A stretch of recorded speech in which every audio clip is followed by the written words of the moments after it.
Classroom, balik lagi sama aku Putu Maidea. Dan kali ini bersama dengan Kaca yang aku. Tolong yang di sini jangan diam-diam aja ya, dimohon kerjasamanya. perjalanan Oma kan udah sampai di sini gitu. Tanggapan Oma gimana? Terus kayak apakah nyangka bisa sampai sini atau mungkin harapannya sebenarnya bisa jadi juara atau sebenarnya dari sampai sini juga nggak apa-apa gitu. Kalau menurut Oma sendiri? Gini, ini perjalanan Oma yang di sini ini luar biasa ya. Memang waktu audisi juga nggak niat Oma, tapi ya rupanya Tuhan memang yang mengantarkan Oma sampai di detik ini, sampai di sisi ini. Jadi Oma waktu mau masuk X Factor itu, Oma bukan gini. Kalau yang namanya mau jadi juara, kalau kita ikut satu kompetisi, udah pasti kita mau jadi juara. Pasti itu bohong. Ya, betul. Tapi itu bohong. Kalau enggak begitu, aku udah sampai sini. Kalau Oma pantang bicara itu.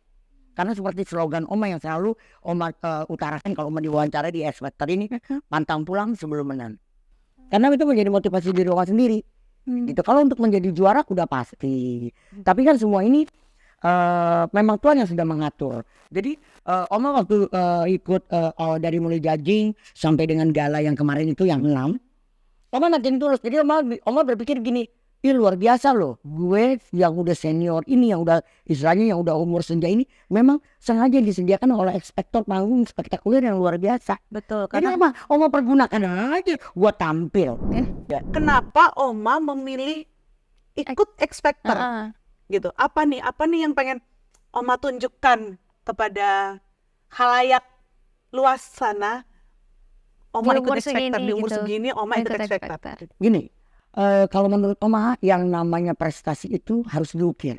Ya. Ya, karena Oma ini besar itu dari pertama dari gereja. Di gereja itu Oma nyanyi buat lomba-lomba gereja-gereja. Ya. Dan Oma always selalu juara gitu. Ya. Sampai di juara tuh kalau kalian nanti sekali-sekali mampir ke tempat Oma, kalau datang ke rumah Oma seperti Oma bikin seperti heritage. Jadi piala Oma tuh sekitar ada di rumah tuh sekitar 400-an. Wow.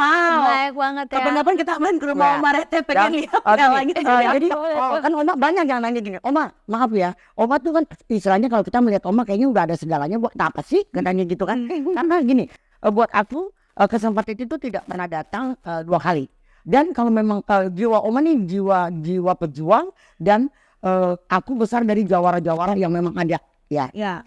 Yang memang ada di Indonesia ini gitu. Jadi kalau ini merupakan tantangan buat Oma. Kenapa gini? Begitu saya masuk X Factor 1 ini X-Factor luar biasa buat Oma. Di mana di sini kan ada gengsi dong yang mudah-mudah Oma lebih terkenal lagi. Dan gini, saya ingin menunjukkan bahwa umur itu bukan halangan untuk kita menjadi sukses. Dan kalau memang kita bisa, kenapa tidak? Aku mau nanya satu lagi juga. Oma ikut audisinya tuh yang online atau yang audisi kota gitu, yang datang audisi antri gitu? Karena beda kan, Iya, sama kita tahun kita tuh beda banget.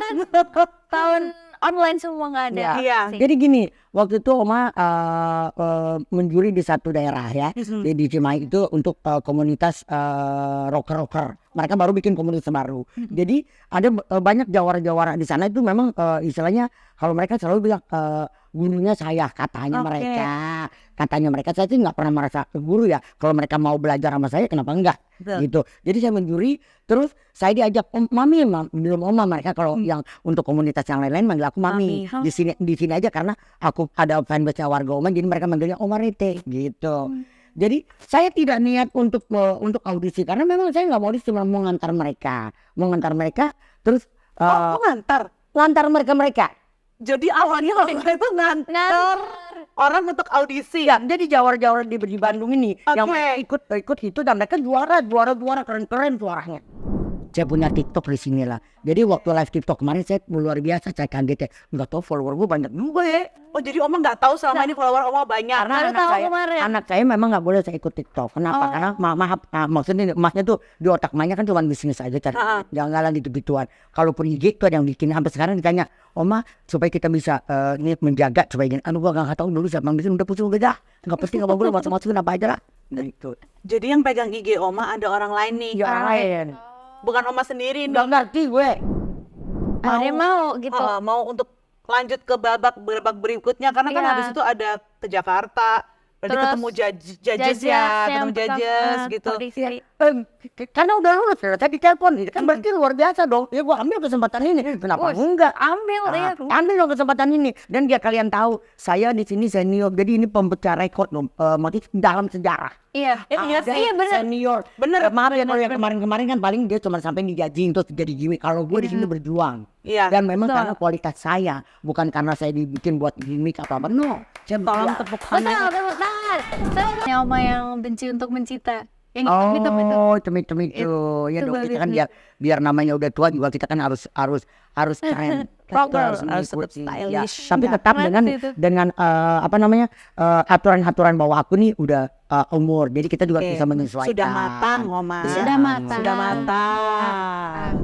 Oma berarti nyanyi mulai dari umur berapa? Kalau aku nyanyi memang suka dari kecil. Jadi dari mulai TK aku udah menjuari macam-macam. Tapi mami aku memang orangnya yang memang kepingin anaknya tuh harus nggak punya kesempatan. Maklum mami aku papinya Portugis, papi aku ke Belanda. Jadi kayaknya sering banget sama kita. Oh, jadi yang harus Jadi aku bersyukur banget karena ada punya palsu.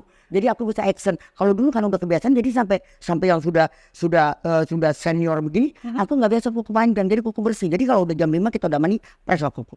Jadi memang dari kecil oma di kursusin nyanyi, kursus tari, terus yang namanya harus nggak ada lah kegiatan kita untuk yang santai-santai. Jadi benar-benar memang kayaknya aku diprogram. Nah begitu juga aku mau program anak aku nih. Oh. Oke. Tapi kalau dari keluarga Oma sendiri memang ada yang pemusik. Rata-rata mami aku juga juara bintang radio dari sana waktu Gitu, di zaman emang itu. Terus papi aku kan kapten kapal. Memang kita satu keluarga musisi semua. Adik aku juga yang meninggal itu karena serangan cuci darah itu juga dia di Jakarta ini termasuk penyanyi dan pemain organ yang memang luar biasa. Tahulah semuanya namanya. Berarti Nah, terus adik aku namanya Diki Robert. oke. Nah, terus anak aku juga penyanyi. Anak Oma juga penyanyi, benar-benar DNA penyanyi. Oma ini ya. Buyut. Terus ini dari semua pengalaman Omanya ini ada nggak yang paling memorable buat Oma? Pasti semua banyak ya. Saya pernah juga nyanyi nih ya, tapi di Indonesia ya. Kalau di luar negeri kita kan kontrak udah pasti semua tidak akan menyalahi. Karena ini benar-benar kita mau kerja, kontrak itu dipegang benar. Jadi aku pernah nyanyi di salah satu daerah, nggak usah disebutin di mana ya, satu daerah itu Indonesia ya? Indonesia. panitanya kabur. Jadi aku kagak dibayar. Oh. Kebiasaan ya, Kebiasaan banyak ya. ya tuh penitia-penitia kayak gitu tuh. Nggak Parah bener. banget. Masih ngalamin kan? Oh iya, bayaran pertama Oma berapa waktu itu? Kalau masih ingat. Pertama kali aku nyanyi di sini itu kurs masih 2.500. Aku nyanyi di salah satu hotel terbesar di Indonesia ini. Saya nyanyi itu 125.000. Wah, waktu zaman itu keren Iya, kan? zaman itu Lu bayangin di keren hotel sih, berbintang itu. ngomong-ngomong terus. Oke, Oke, sekali lagi Bang. thank you. Makasih ya.